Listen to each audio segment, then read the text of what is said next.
Hello,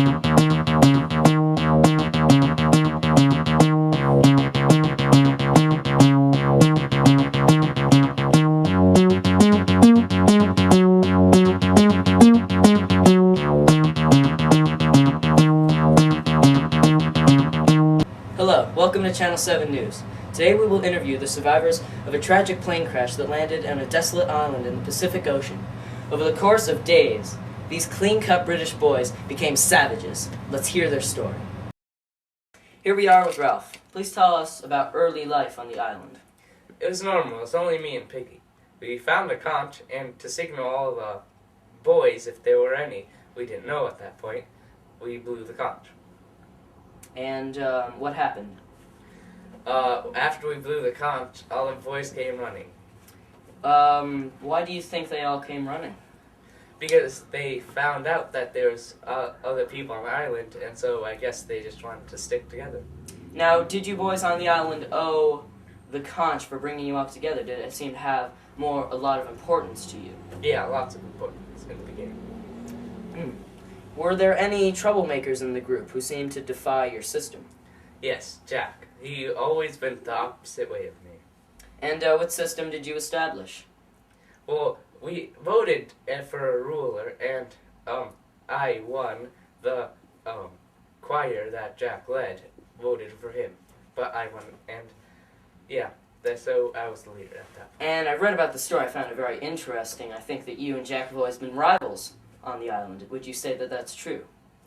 Yes, most of the time. Can you please describe Jack for me? He was a bloodthirsty savage that only cared about hunting. Well, how do you mean? Because when I wanted to build huts and shelter, he wanted to go hunting and get a pig. Well, I thank you for your time, and now we'll bring out Jack after this commercial break. Stay tuned. To the Salty Wench Tavern, where we have beer, meat, and good old-fashioned salty wenches. We not only promise you premium salt from the mountains of Colorado, but we promise you excellent tasting Bud Light. Keep fresh.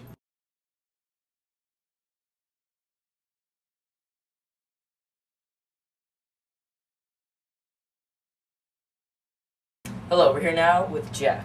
Please describe your time on the island. What was life like? Well, me and my choir, we heard a conch call, we went to it. It was a kid, a fat kid, sitting there on the beach. Then we eventually had other kids coming onto the island, and we formed the government. Then we had a vote.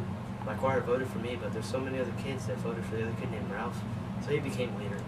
He was a really bad leader. He wanted to build huts and eat fruit. I wanted to go hunting, get some really good boar. He also just wanted to have a fire on the island for us to get rescued. It's just silly. We should just Pathetic. Yes. Pathetic. And how do you feel about the leadership and government that existed on the island? As I said before, Ralph was a very poor leader. But towards the end of our stay, we usurped him, and most of the boys came over to join me at my place. And we hunted pigs, and we had a good time. Then we set the island on fire, and that got us rescued. So my leadership was definitely better. Your leadership had paid off. Yes. Now, how do you feel about the deaths that occurred on the island of Simon and Piggy? Oh, they're completely accidental. Things happen when you're stranded on an island. They're sad, but they happen. Do you ever did you ever even want to leave the island? I had times, but I really enjoyed the hunting. It was nice to be away from adults, and it was good. We had a good leadership. I didn't really want to leave. Did you feel that your life on the island was better than your life at home? Yes, I was more free. I didn't have to obey adults and rules. That's nice. Well, thank you, Jack, very much. I appreciate your time. Don't kill any pigs. We're here now with Admiral Trubeck, the man who rescued the children from the island. Mr. Trubeck, what did you find when you first arrived on the island? Well, I was sailing my old Bessie in these deserted waters, and I saw an island. It was lit ablaze, and I came closer. There was a group of hooligans running around. They looked like they were chasing one. Actually, they were really naked boys. Well, I took them onto my ship. Not as a pedophile or anything, but they were pretty creeped out. All right, yes. That's a good enough answer. What was the boys' reaction to seeing you? Well, since they acted so foolish, I guess they were in self-wallow, but I really didn't care. If anybody acts up on my ship, I beat him in the rump. Okay, well, thank you for saving these young lads, and you're a You true better be damn right. hero, Mr. Trubet. Thank you. Now, with Mrs. Atlee Wiggins, the aunt of a deceased boy who's known to the other lads on the island as Piggy. Would you like some tea? Yes, and thank you. It is to my knowledge that you lost your nephew, and I give you my condolences. Thank you. He was my favorite nephew, and after his parents died, I had to take care of him in Britain. He ate all my sweets. Very tragic. Well, do you ever think you could forgive Mr. Roger Mason for killing your nephew? No, that bloody bastard. I'll track him down. No, he could never restore Piggy to me. Are you alright? Yes. Well, what role do you think your nephew had on the island? He was the smartest one in school always, so he probably would be the leader. Yes. And with his survival tactics, I don't see how he could fail. Are you alright?